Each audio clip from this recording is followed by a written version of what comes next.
¿Qué es la adoración familiar? ¿Cómo podemos resumirla en 3 palabras?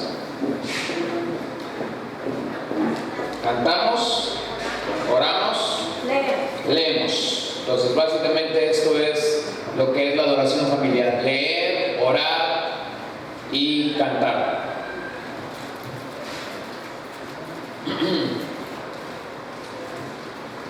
Deuteronomio 11, versos 18 al 19. Deuteronomio capítulo 11, versos 18 al 19. Grabad pues estas mis palabras en vuestro corazón y en vuestra alma. Atadlas como una señal a vuestra mano y serán por insignias entre vuestros ojos. Y enseñadla a vuestros hijos, hablando de ellas cuando te sientes en tu casa y cuando andes por el camino, cuando te acuestes y cuando te levantes. Observemos que en este pasaje básicamente nosotros pudiéramos reconocer varias cosas. Principalmente yo pudiera reconocer que el discipulado de nuestros hijos está principalmente en nuestras manos como padres y orientado a través de actividades diarias. Vean lo que dice el pasaje: mientras se come, mientras se trabaja, mientras se viaja, mientras se adora juntos. Es en este ir y venir de la vida, en el que los días van transitando, en el que los años se van acumulando, que nosotros ministramos la vida de nuestros hijos. Y por esta razón es que podemos afirmar que esto conlleva un discipulado integral y con propósitos claros.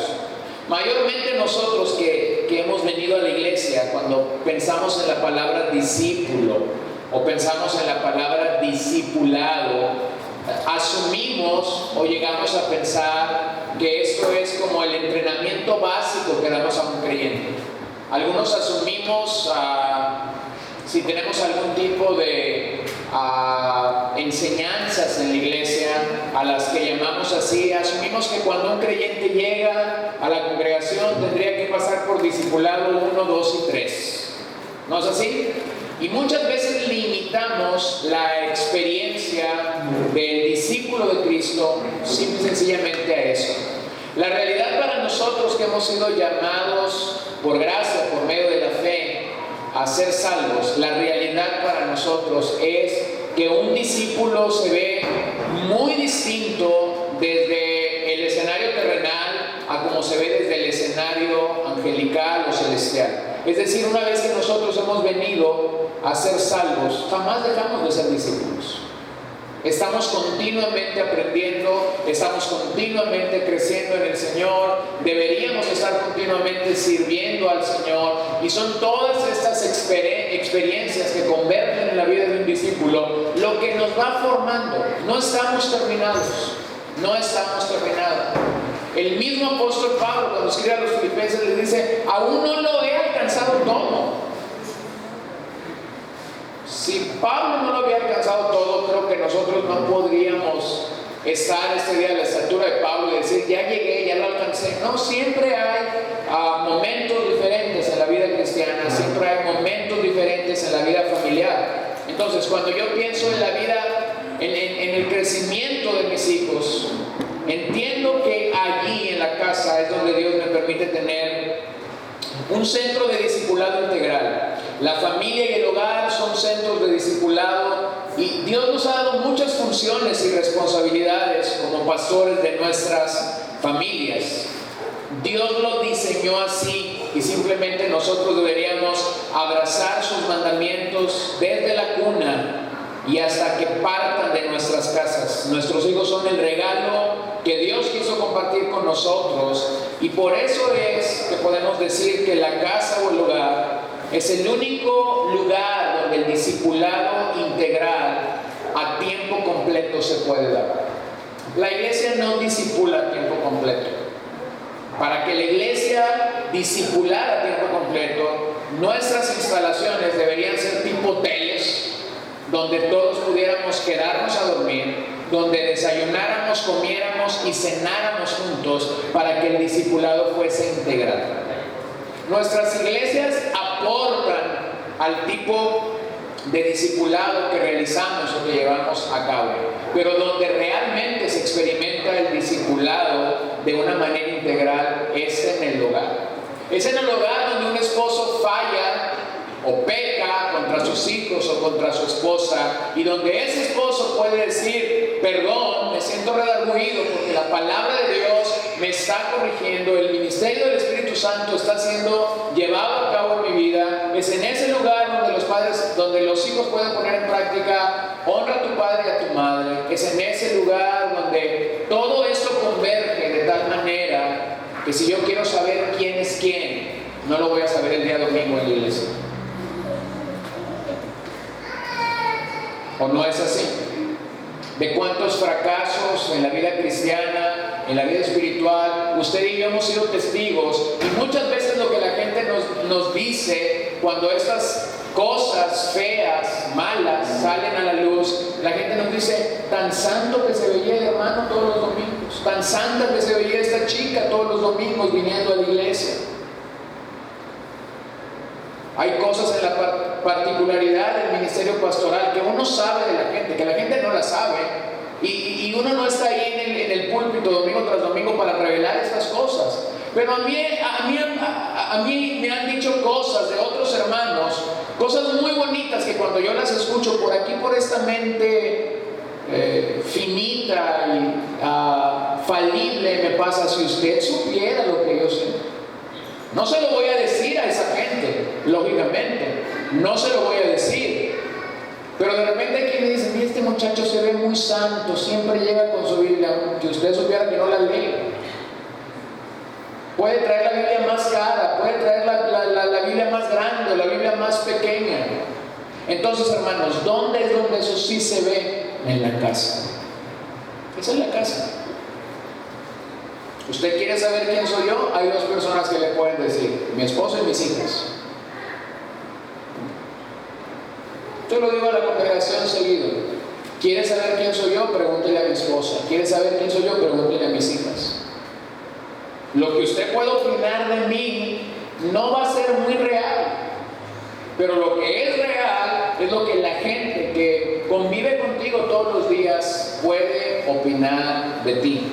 Mira ahí en Malaquías 2, 15 y 4, 6 lo que la Escritura nos dice: pero ninguno que tenga un remanente del Espíritu lo ha hecho así. ¿Y qué hizo mientras buscaba una descendencia de parte de Dios?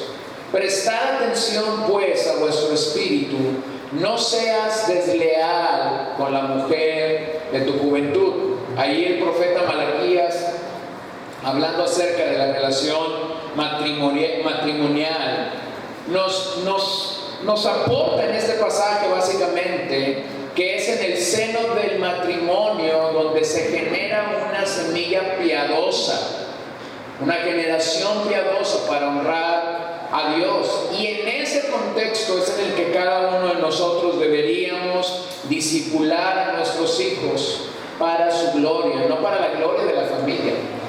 No tiene que ver con la perpetuidad de un apellido o de un linaje, tiene que ver con la gloria de Dios.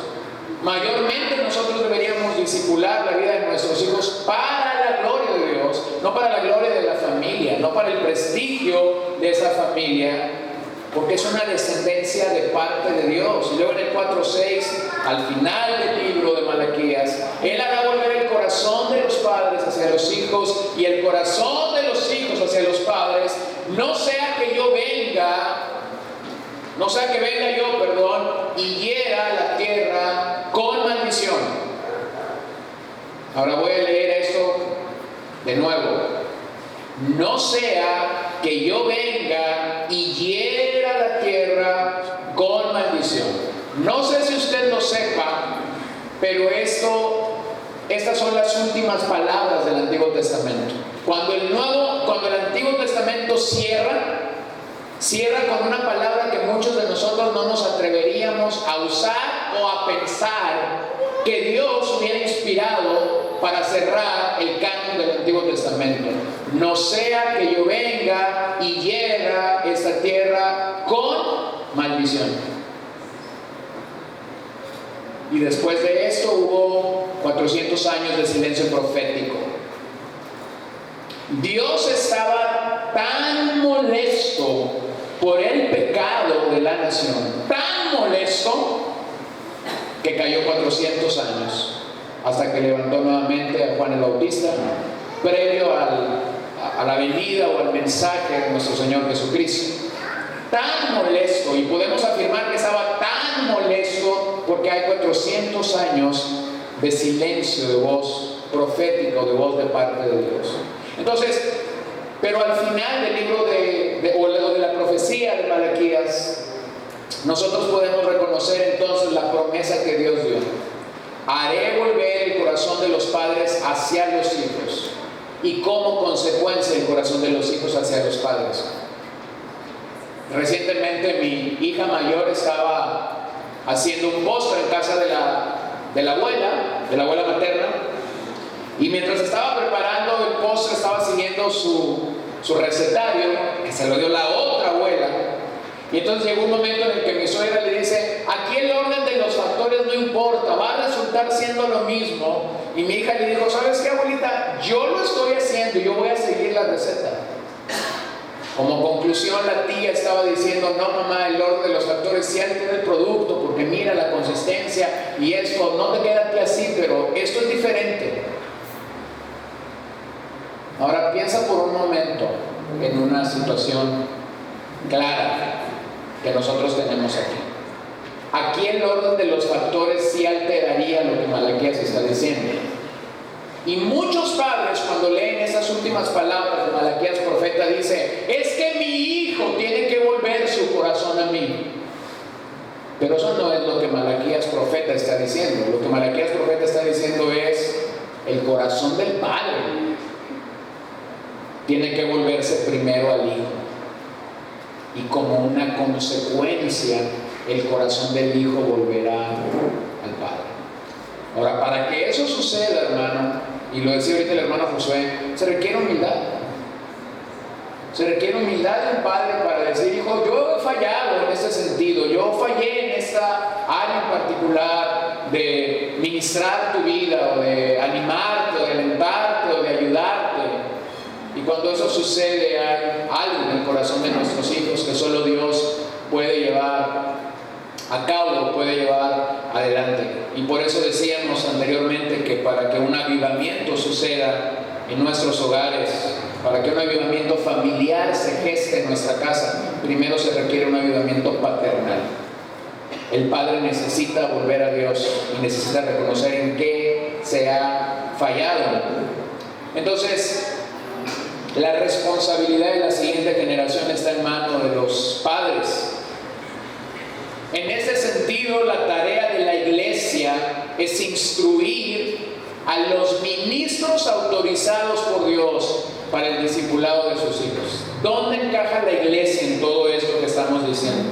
La iglesia continuamente tiene que animar, la iglesia continuamente tiene que alentar a los padres, la iglesia continuamente tiene que recordarle a los padres: nuestra tarea es discipular a nuestros hijos. La iglesia continuamente tiene que decirle a los padres: esta no es una tarea fácil, pero es la tarea de Dios. Este no es un ministerio sencillo, pero es la manera como nosotros honramos al Señor.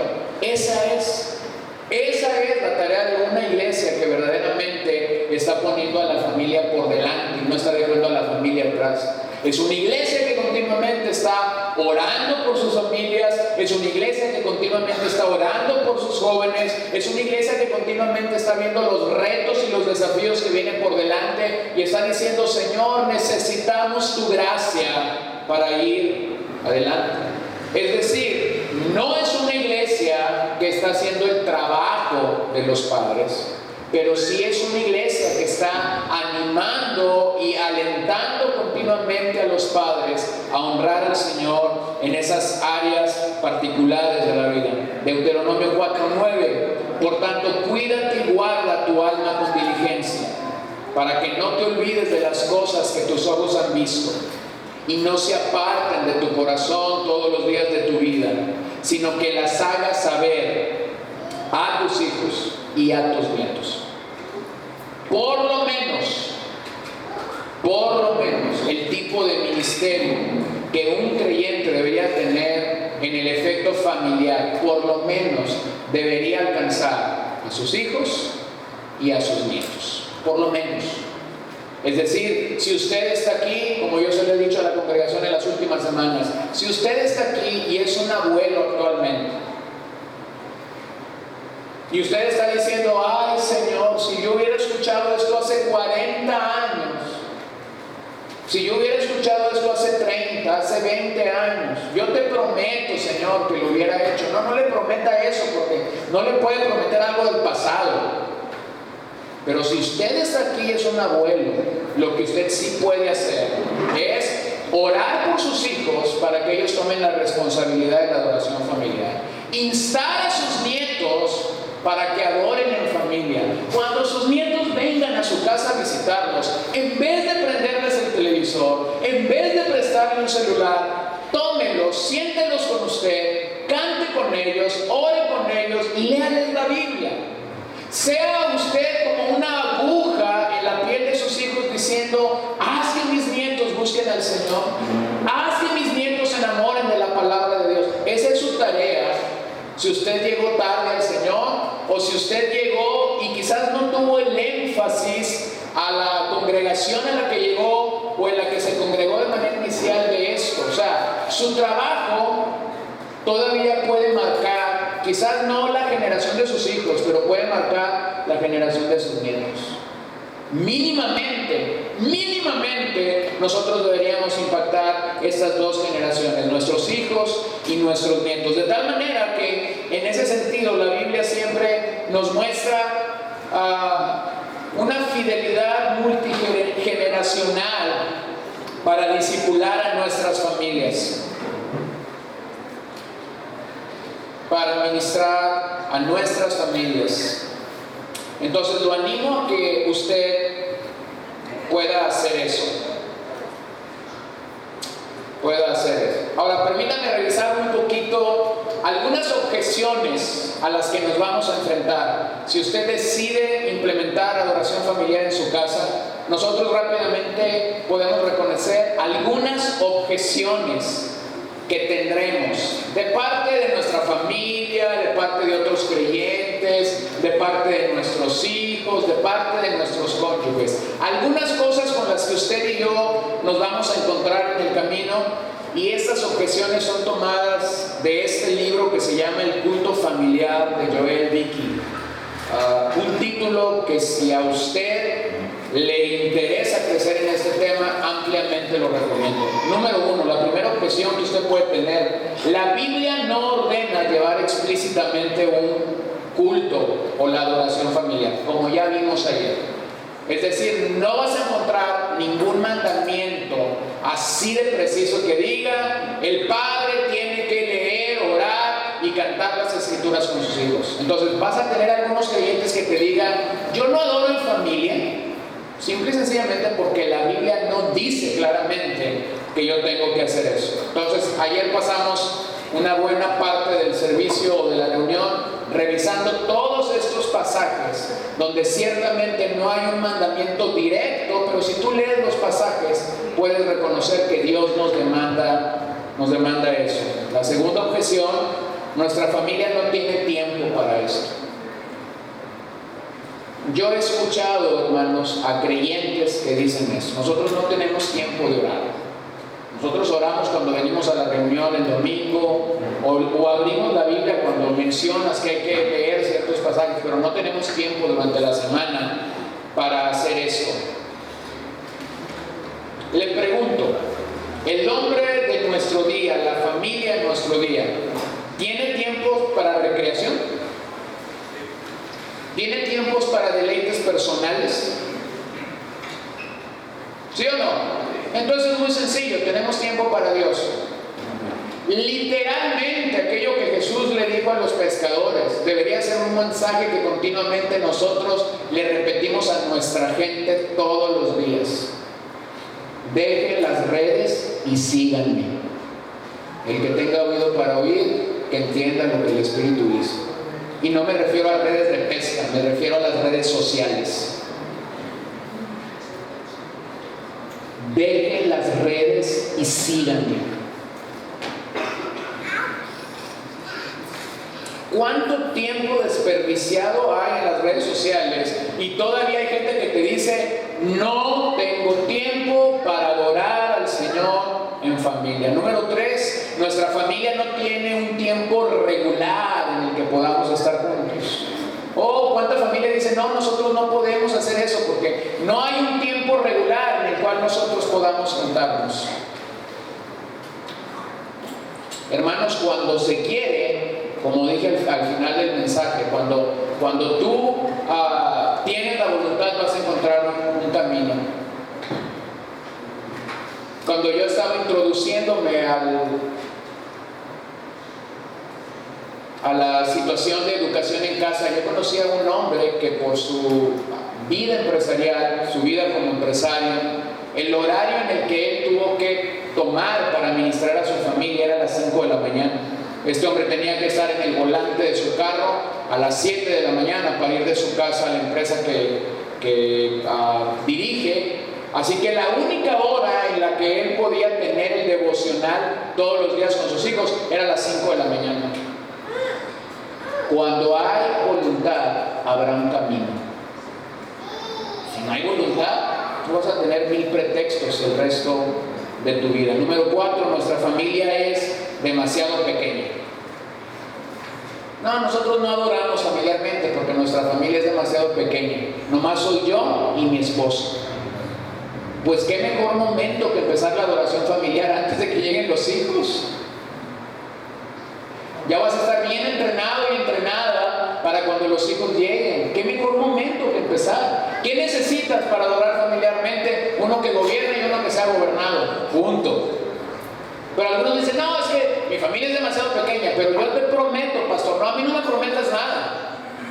Yo te prometo que cuando vengan los hijos vamos a adorar. No sucede así. No sucede así. Número 5, nuestra familia es demasiado diversa para que todos obtengan provecho. Como les decía en la sesión anterior, mi abanico de oportunidad de ministrar el corazón de mis hijas es algo amplio. Tengo una de 12, tengo una de año y medio y tengo una en el camino de 9. Es muy diferente. Si todas estuvieran en la misma edad, más o menos, pues entonces sería como que un poco más fácil. Pero no, tampoco puede ser una objeción que tú y yo tengamos. Número 6, no soy bueno para dirigir un tiempo de adoración familiar. ¿Quién te dijo que no eres bueno? ¿Quién te dijo que no eres bueno? Si Dios te dio hijo y si los hijos son herencia de Jehová, entonces quien te está validando y quien te está calificando para decir: tú eres el hombre que esta mujer, tú eres el hombre que estos hijos necesitan para guiarlos espiritualmente, quien te está validando es Dios. Si no, créeme, Dios le hubiera dado esos hijos a otro hombre. Pero tenemos muchos complejos. Tenemos muchos complejos en este sentido, complejos que tenemos que ir derribando y tenemos que ir venciendo para asumir la responsabilidad que Dios nos dio. Número 7, algunos miembros de la familia no participarán. Sobre todo cuando quizás tienes hijos que están en rebeldía, que han llegado a cierto momento de su juventud o de su adolescencia y que te están diciendo: no, yo no quiero participar en ese rollo que tú traes de adorar al Señor, adorar al Señor en la casa. Bueno, es un buen momento para que tú como padre le digas: ok, si tú no quieres participar, adelante, pero en esta casa se adora al Señor. El chico se mete al cuarto, que se meta al cuarto, hermanos. El chico se enojó, hermanos, que se enoje. Pero tú y yo tenemos que mantener la bandera del Señor en la casa. Entonces, esa es la realidad. Si algunos no quieren participar, tú como padres puedes decir nuestro anhelo, el anhelo mi anhelo como tu padre, el anhelo de tu madre es que tú estés con nosotros aquí. Pero ya no te podemos obligar a que estés aquí. Si tú no quieres estar, nosotros vamos a tomar este tiempo para estar orando por ti. Pero nunca dejes de marcar eso. Nunca dejes de marcar eso. Número 8, no queremos que nuestros hijos inconversos sean hipócritas. Este puede ser una objeción. Y yo te diría, un pecado no justifica el otro. No alentamos a nuestros hijos a usar esta excusa para evitar el culto familiar o la adoración familiar. Pero debemos enfatizar la necesidad que todos nosotros tenemos de usar los medios de gracia que Dios nos ha entregado para buscar, adorar y bendecir el nombre del Señor. Y número 9, la objeción número 9 es: no canto bien. Y si se trata de cantar, entonces no sería muy bueno que yo cantara. Espero que no sea el caso tuyo, pero es el caso de muchos cristianos. No canto bien. Bueno, ahora en nuestros días está muy sencillo. Ubique un himno ahí en YouTube, escoja un himno correcto, adecuado, con una teología, con un enfoque adecuado, póngalo y acompañe usted a quien canta ahí. Se acabó el asunto. No es pretexto no cantar bien, ¿cierto?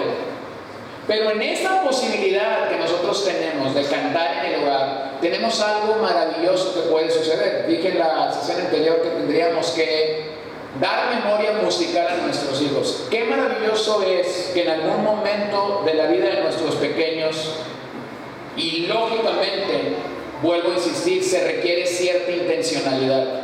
Qué maravilloso que en algún momento de nuestra adoración familiar, un violín, un piano, una guitarra viniera y acompañara a esa adoración, y que prioritariamente fueran nuestros hijos los que comienzan a aprender instrumentos.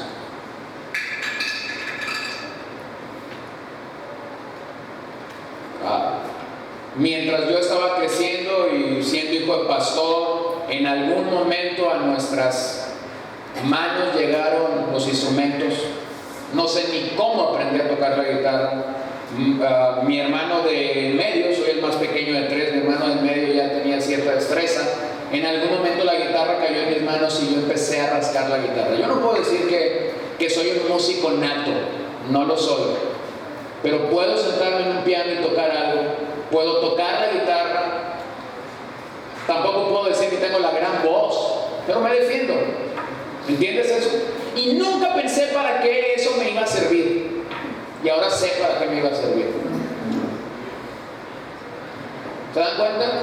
Tú nunca sabes cómo es que un instrumento va a llegar a las manos de tu hijo. Y muchas veces cuando tú estás asistiendo, vamos a la clase de piano, vamos a la clase, no sabes cómo Dios va a usar eso. No lo sabes, esa es la realidad. Sin embargo, en algún momento vas a saber que Dios no se equivoca jamás. Jamás. Entonces te animo a que este tipo de objeciones no sean realmente para ti una objeción. Ahora quisiera acudir a la historia de la iglesia y que diéramos un viaje rápido a la historia de la iglesia. Voy a mencionar muchos nombres, algunos los van a conocer, otros no los van a conocer, pero me voy a pasear por los siglos de la historia, desde el libro de los Hechos a nuestros días. Aclaro lo que el hermano Josué ya dijo: la palabra de Dios es infalible. Lo que algunos de estos hombres que voy a mencionar han dicho, todo pudiera ser falible, pero voy a tomar simple y sencillamente de estos hombres lo que ellos aportaron al tema de la adoración familiar, lo que ellos dijeron sobre la adoración familiar, porque quiero que tengas un panorama completo de esto que estamos mencionando aquí. Entonces empezamos con los cristianos en la iglesia primitiva, la primera generación de creyentes, aquella generación que fueron discípulos de los apóstoles o que escucharon el mensaje del evangelio por labios de los apóstoles. Hay un erudito de la historia de la iglesia, Lyman Coleman, que él dice: en una hora temprana de la mañana, la familia se reunía y leía una porción del Antiguo Testamento, seguida por un himno y una oración. Por la tarde, antes de descansar, tenían el mismo estilo de alabanza, pero con un servicio más extendido, ya que al inicio del día no era tan conveniente. Un historiador del Nuevo Testamento ha dicho esto de los cristianos primitivos. Tertuliano, uno de los padres de la iglesia en el siglo II, dijo: la adoración familiar es parte integral de la familia. Alaban, ayunan, se instruyen juntos, oran, se exhortan, cantan salmos e himnos, se exhortan a cantar bien. Cristo se regocija al escuchar y ver todo esto. Siglo II. Juan Crisóstomo, el gran predicador conocido como el Pico de Oro, que sus mensajes para muchos que escucharon esto eran valiosos, entre el año 330 y 400 después de Cristo, dijo: cada hogar debe ser una iglesia y cada padre debe ser el líder espiritual de ese hogar, recordando que debe rendir cuenta a Dios por sus hijos. ¿Se da cuenta de esto? ¿Se da cuenta de esto? Por lo menos en los primeros 400 años de la iglesia, el mensaje era el mismo: la familia, el hogar, el labor del Padre. Vayamos a los días de la Reforma con Martín Lutero. En los días de la Reforma, la adoración familiar estaba en declive. Por el poco o el nulo acceso a la Biblia, el clero no se casaba, ustedes lo recordarán. Y por ello el clero no estaba preocupado en los asuntos familiares. Cuando la Biblia o la centralidad de la Biblia regresó a la iglesia, entonces como consecuencia la familia y la iglesia regresaron a la adoración. Hubo una tendencia revertida al creer las Escrituras. Lutero, como predicador y como pastor itinerante, entendió la responsabilidad de los padres para pastorear su hogar. Y él dijo de Abraham lo siguiente: que en su carpa Abraham tenía una casa de Dios y una iglesia, al igual que hoy, y una cabeza de hogar santo y piadoso, instruye a sus hijos a la piedad. Por lo tanto, tal hogar es una escuela y una iglesia, y la cabeza es un obispo y sacerdote en su propio hogar. No se ha perdido la línea, sigue la línea estando allí. Veamos a otro reformador, Juan Knox, aquel hombre que en Escocia, mientras Dios usaba el mensaje del Evangelio para causar algo en Escocia, la reina de Escocia llegó a decir de Juan Knox: temo más a Juan Knox de rodillas que a todos los ejércitos en mi contra. Escucha lo que Juan Knox dijo en una carta que escribió a sus hermanos en 1556 acerca de la adoración familiar: hermanos, están ordenados por Dios a guiar sus hogares en el temor del Señor según su palabra. Por lo tanto les digo, deben hacerlos partícipes en la lectura, la exhortación y las oraciones comunes, las cuales haría por lo mínimo una vez al día. Poco tiempo después, la Confesión de Westminster, hablando de la adoración familiar, cuando están compaginando lo que la Confesión aceptaba mayormente en aquellos días por casi todos los círculos protestantes, y aunque había ciertas diferencias en el protestantismo de aquellos días, fue acogida o fue abrazada por la mayoría de estos círculos cristianos. Escucha lo que dice sobre la adoración familiar: Dios debe ser adorado en todos lados, en familias privadas y a diario en secreto en cada uno en lo individual. Cuando ellos compaginaron la Confesión de Westminster, la colocaron, el tema de adoración familiar lo colocaron dentro de las doctrinas que ellos revisaron. Es decir, le dieron un valor primordial a la adoración familiar. Años después, por ahí del 1647, se escribe el Directorio de Adoración Familiar de Westminster, y usaban este documento para catequizar a los hijos. Documento que tenía 14 divisiones, donde en cada una había situaciones a las que los padres tenían que cerciorarse que los hijos conocieran. Ahora, lo que voy a mencionar adelante nos sorprendería. Si esto pasara en nuestras congregaciones, nos sorprendería. Escucha, los ancianos o los pastores supervisaban que los padres cumplieran con esto. ¿Con qué? Con la adoración familiar todos los días. Si fallaban en ellos, deberían ser disciplinados privadamente.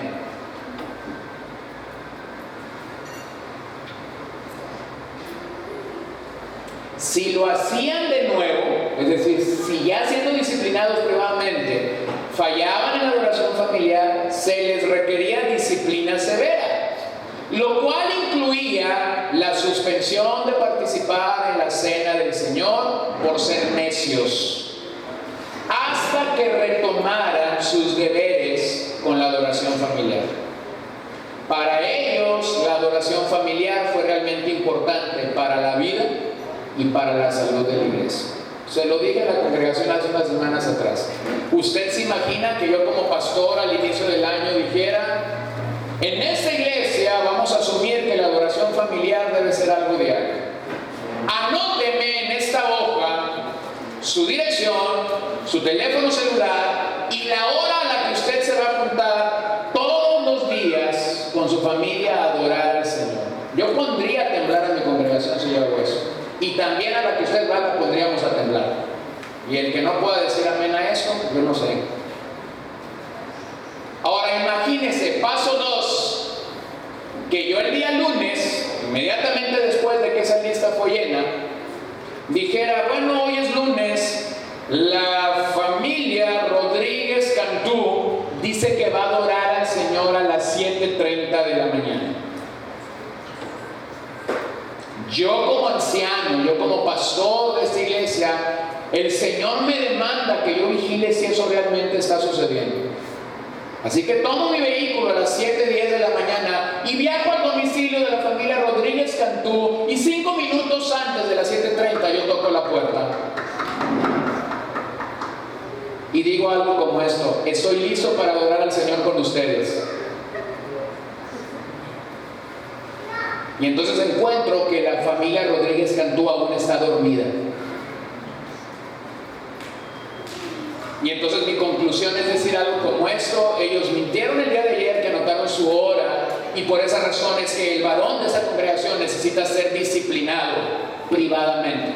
Entonces yo tomaría a ese varón y le diría: estás fallando en tu responsabilidad por esto, por esto y por esto. ¿Sabes que si los líderes espirituales de una congregación hicieran eso, qué es lo que sucedería? ¿Alguien me pudiera dar ideas de qué sucedería? Lluvia de ideas. ¿Qué sucedería? Reporte a los superiores: este tipo se endemonió. Lluvia de ideas. ¿Qué más sucedería? Se van de la iglesia. La gente se comenzaría a ir de la iglesia. ¿Qué más? ¿Qué se les ocurre? Enojados con el pastor. En algunas iglesias donde la iglesia tiene la capacidad o la facilidad de despedir a su pastor, lo pondrían patitas en la calle. ¿Cabe la posibilidad que la iglesia aprenda a adorar de manera familiar? Porque es lo que los hogares están ausentes de esa necesidad. En el mejor de los casos eso debería de suceder, ¿verdad? Que la gente dijera: esto es correcto, esto es así. Pero en la mayoría sucedería lo que trágicamente hemos mencionado o hemos dicho. Ahora, quiero que simplemente usted valore esto. Esta es la realidad, porque no solo la familia fuera de la iglesia, sino la familia dentro de la iglesia va en picado. Porque hemos dejado de hacer algo que en estos años se valoró o ponderó de una manera crucial. Richard Baxter, uno de los puritanos o de los hombres que dentro del movimiento puritano estuvo participando, dijo: apelo a la experiencia de todas las familias piadosas del mundo. ¿Quién no ha practicado estos deberes en serio y no ha experimentado sus beneficios? Que familias prosperen en la gracia y en la conciencia del cielo, sino aquellos que practican la adoración familiar. Comparen en los pueblos y las ciudades las familias que leen las Escrituras, oran y alaban, con aquellos que no lo hacen, y notarán la diferencia con su mayor impiedad. Ve quién es más piadoso y quién no.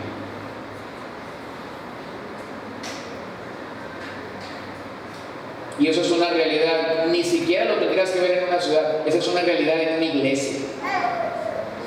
En una iglesia, cuando tú has logrado permear el corazón de una familia, y que esa familia dice: sí, vamos a hacerlo, hermano, en cuestión de días se sabe que ahí tienes una familia que ha estado participando de la adoración familiar. No son perfectos, no son santos de la noche a la mañana, pero algo está sucediendo en el interior de esa familia que te puede comunicar y que te puede decir: hemos alzado la bandera de Dios.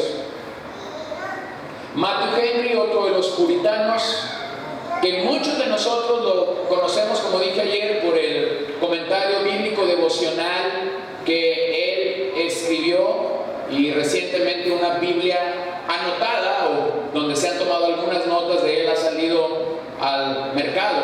Pero simplemente quisiera decir que su comentario bíblico ha perdurado por más de 300 años. Se sigue imprimiendo, y se sigue imprimiendo porque es bueno, ¿verdad? Un biógrafo de él dijo: la conducta de Matthew Henry en su familia era regulada en gran manera por el ejemplo piadoso de su padre, de quienes Matthew Henry decía constantemente: no hay otra causa de Dios y puerta al cielo que esta casa, cuando se refería a la casa paterna de donde había salido. Él mismo era constante en la adoración familiar por la mañana y por la tarde, lo cual nadie podía cambiar. Sus biógrafos dicen: nunca era tedioso, pero siempre comprensivo, cumpliendo mucho en poco tiempo. Él bendecía a sus hijos solemnemente y con afecto cada día al finalizar. ¿Te imaginas? Cada día al finalizar por las noches bendecía a sus hijos. Él dijo: conviertan sus familias en pequeñas iglesias. Si nuestras casas son casas del Señor, por esa razón amaremos el hogar. Una iglesia es un hogar, será un gran legado que dejar. Esto será una buena herencia que dejar a tus hijos cuando mueras.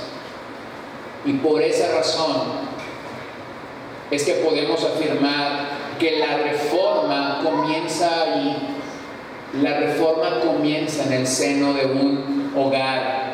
Si queremos verdaderas iglesias a la luz de la Biblia, debemos comenzar en nuestras casas. Porque una iglesia se compone por familias. Tú nunca vas a poder tener iglesias fuertes o iglesias sólidas si no comienzas por el hogar. Mucho del trabajo de nuestros días es fortalecer la iglesia, y es un trabajo invertido. No vas a poder fortalecer la iglesia si no empiezas fortaleciendo la familia. La iglesia es la unión de familias. Lo que fortalece una iglesia no es en sí que fortalezcas la agenda, los programas o los planes de esa iglesia. Lo que fortalece a una iglesia es que la gente que converge en esa iglesia sea realmente fortalecida por el Señor. Jonathan Edwards, un gran predicador, reconocido por su capacidad intelectual, su vida familiar consistente y su impacto sobre sus hijos. Un biógrafo de Edwards dijo: comenzaba su día con oraciones privadas, seguido de oraciones familiares. En sus matutinos les hacía preguntas de acuerdo a sus edades a sus hijos. En las comidas les acompañaba con devocionales. y al final él y su esposa Sara se reunían en el estudio para orar por la familia. ¿Requiere trabajo? ¿Requiere trabajo todo esto? Sí, hermano, sí requiere trabajo, sí requiere dedicación, pero bien vale la pena.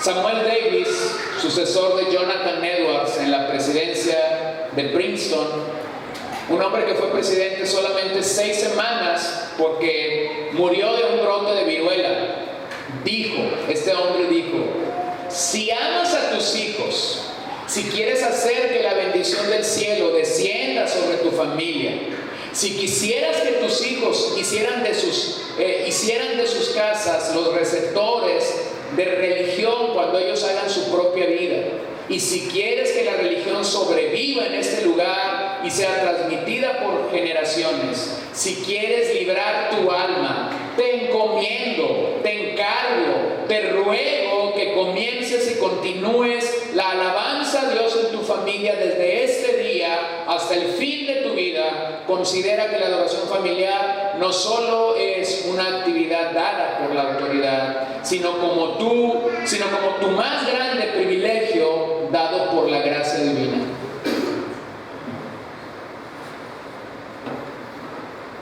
¿Qué dijo este hombre? Algo sencillo.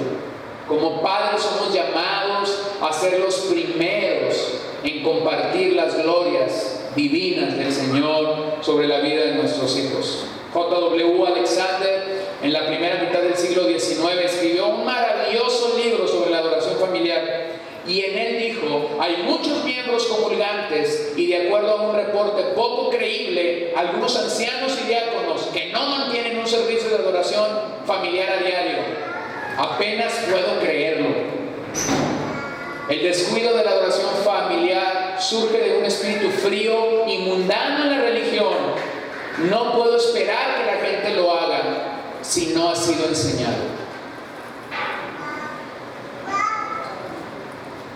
Ahora voy a otro punto de la montaña en la que estamos escalando. Muchas de nuestras familias no practican la adoración familiar porque jamás le hemos enseñado cómo practicar adoración familiar. Y vuelvo a decir lo que dije ayer, pareciera que esto es el ABC de la vida cristiana y sin embargo muchas familias no lo están haciendo porque nosotros como pastores hemos fallado en comunicar eso en nuestras iglesias. Y un día vamos a rendir cuentas delante del Señor.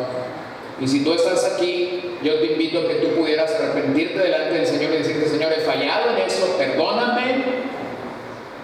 Y te animaría a que pasaras una buena cantidad de domingos compartiendo esto con tu congregación. Esta es una buena meta. Esta es una buena meta, ¿sí?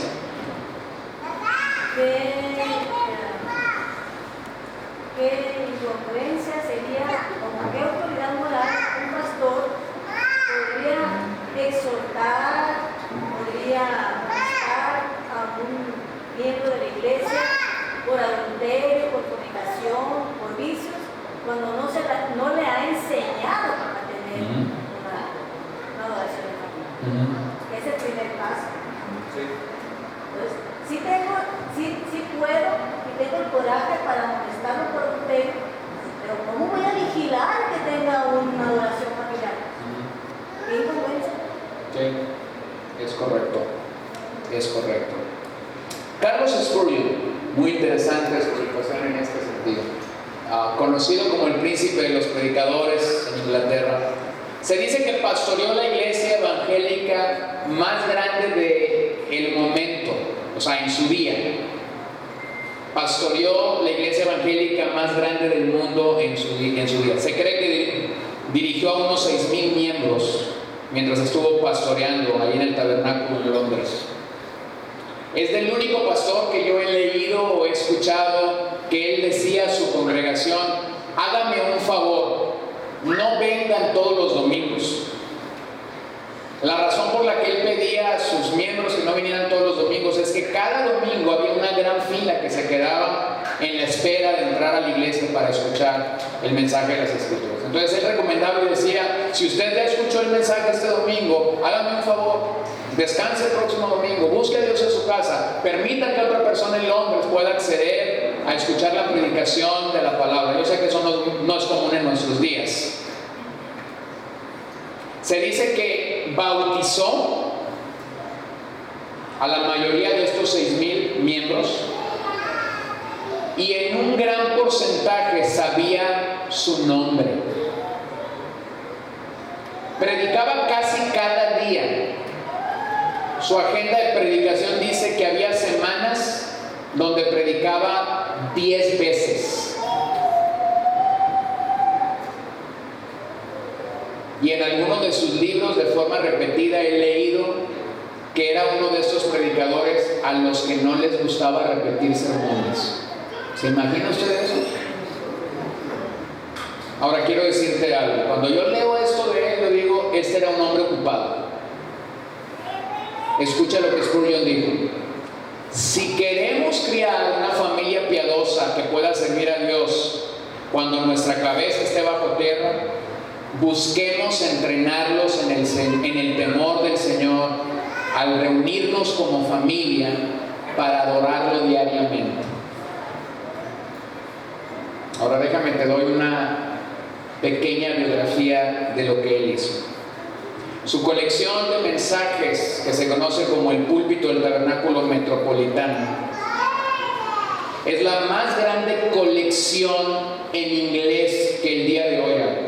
64 volúmenes de mensajes, todos escritos y predicados por él. No hay una colección en inglés mayor que los sermones de Spurgeon. Eran predicados los domingos.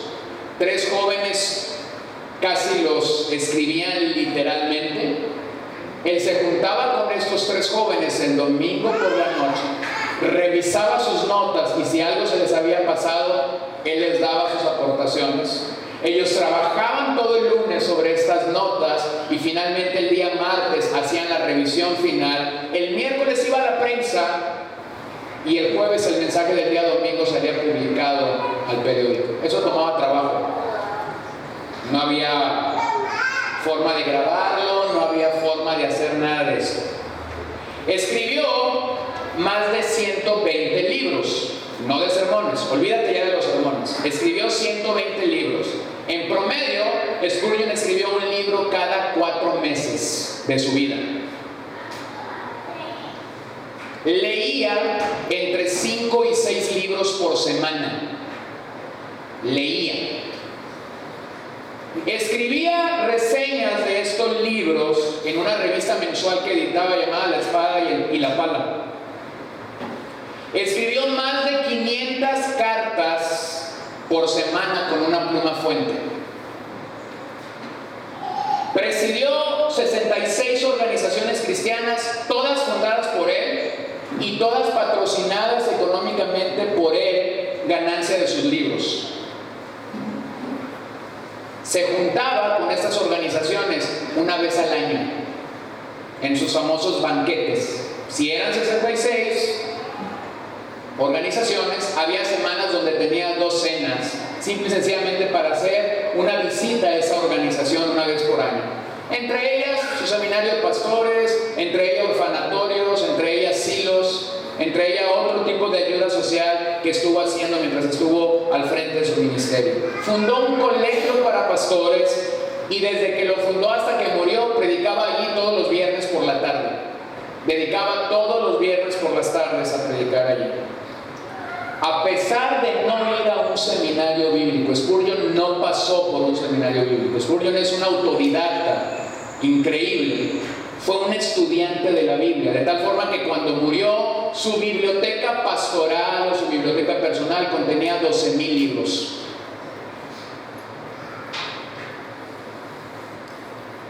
Te pregunto, ¿crees que Spurgeon era un hombre ocupado? ¿Sí o no? Sí. Pero todos los días a las 6 p.m. cumplía con su ministerio de adoración familiar. Un biógrafo de él dijo con qué dulzura hablaba de ir con Cristo a todo lugar. Sus oraciones familiares eran un deleite y era mucho más grande escucharlo ministrar a su esposa y a sus 2 hijos que escucharlo predicar en el tabernáculo metropolitano el día domingo. Y todavía en nuestras congregaciones hay gente que que dice, yo soy un hombre ocupado. ¿Te das cuenta? Aquí tienes a un hombre verdaderamente ocupado, pero que pudo enfocar donde verdaderamente el Señor demanda que nosotros enfoquemos. John Patton, el gran misionero a los caníbales, dijo sobre su padre a los 17 años: la práctica de su adoración familiar se practicó ininterrumpidamente mañana y noche hasta los 77 años que fue llamado a la presencia de Dios. Su bendición sobre la cabeza de sus hijos fue continua. Muchos son los esparcidos en el mundo, pero un día todos estaremos reunidos en el trono de la gracia. El doctor Martin Lloyd-Jones, gran predicador inglés,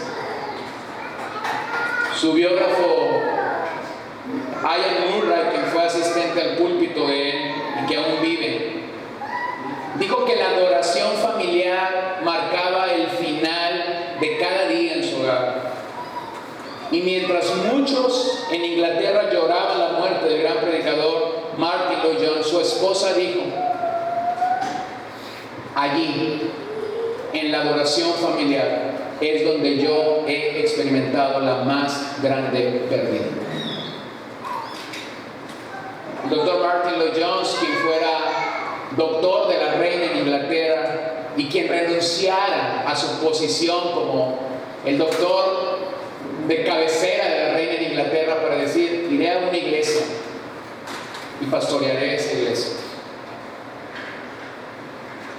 Usted dice que cuando dejó el ministerio, dejó de pastorear por la enfermedad, los creyentes seguían yendo a donde él estaba en la cama y decían: Señor, levántalo, sánalo.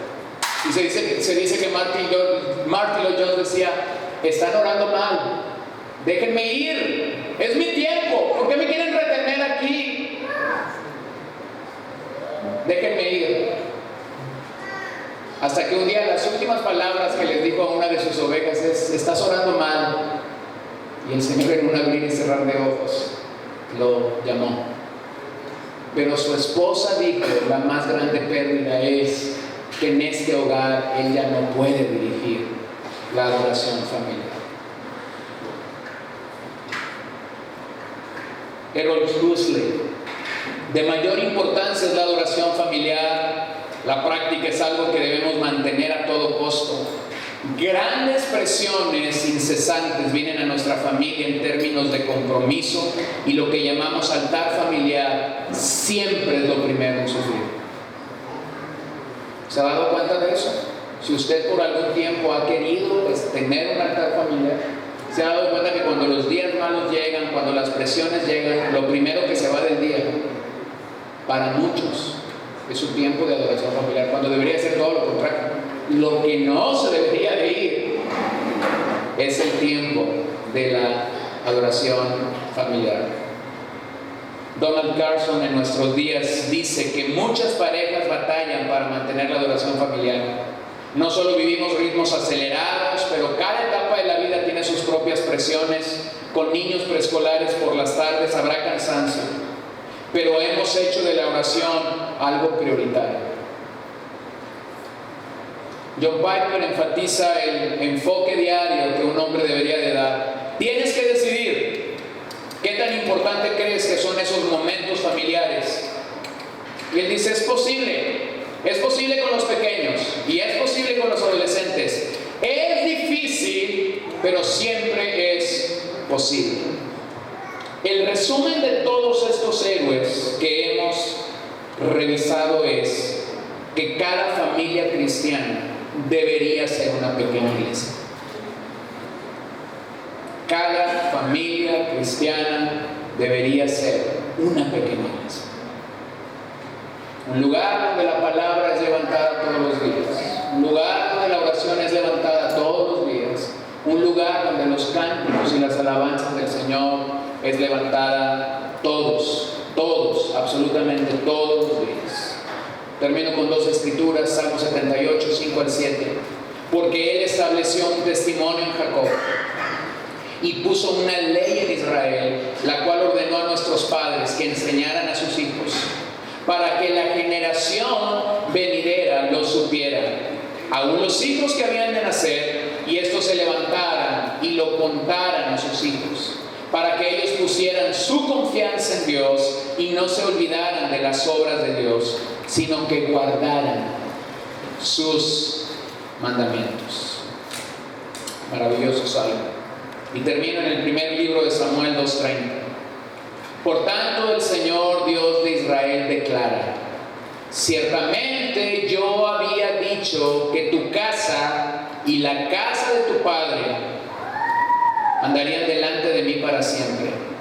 Pero ahora el Señor declara: lejos esté esto de mí, porque yo honraré a los que me honran, y los que me menosprecian serán tenidos en poco. Hay una manera, hay una forma en la que nosotros podemos honrar al Señor todos los días sin ir a la iglesia. ¿Cuál es? Adorar familiarmente. ¿Y cuál es la promesa que Dios dice? Porque el contexto del pasaje es la casa. El contexto del pasaje es la casa. ¿Y qué es lo que Dios dice? Yo honraré a los que me honran. Es decir, hermanos, cuando Dios es levantado en un hogar, como la Biblia nos dice que tiene que ser honrado, como la Biblia nos dice que tiene que ser levantado, tarde o temprano, el Señor honrará. Lo que nosotros en nuestra fragilidad, lo que nosotros en nuestras angustias, en nuestro dolor hayamos hecho, pero siempre tratando de honrarlo a Él. Y eso debería alentarnos a cada uno a decir: sí, Señor, lo haré. Oremos. Señor, te damos gracias esta noche por tu palabra. Te damos gracias porque siempre llega a tiempo. Pido que llenes de humildad la vida de mis hermanos. Pido que llenes de esperanza la vida de mis hermanos. Pido que llenes con convicción la vida de mis hermanos. Que todos aquí seamos convictos por tu Espíritu Santo de la necesidad que tenemos de mirarte a ti, de la necesidad que tenemos de honrarte a ti en nuestros hogares, y todo esto para tu gloria. No se trata de mí, no se trata de mis hermanos, no se trata ni siquiera de nuestras familias, se trata de ti. Se trata de que te honremos a ti, se trata de que te adoremos a ti, se trata de que el nombre de Cristo pueda ser proclamado donde no ha sido proclamado, anunciado donde no ha sido anunciado, glorificado donde no ha sido glorificado. Nos arrepentimos delante de ti, Señor. Yo me arrepiento delante de ti. Te pido perdón en aquellos años que yo mismo fallé en esto, en aquellas oportunidades quizás que yo tuve por mucho tiempo de hacer esto de manera correcta y no lo hice. Y sin embargo sé que estás brindando a mi vida, a la vida de mi esposa, a la vida de mis 3 hijas, la maravillosa oportunidad de experimentar el maná diario que tú provees para nuestra familia. Sé propicio a nosotros. Sé propicio a nosotros, ten misericordia de nosotros, ayúdanos a legar verdaderamente esto al corazón de nuestros hijos, y te damos tantas gracias, Señor, esta noche, porque podemos confiar que tu palabra es la verdad, y tu palabra siempre nos hace libres y siempre nos santifica. En el nombre de Jesús oramos, Señor, y te damos gracias. Amén.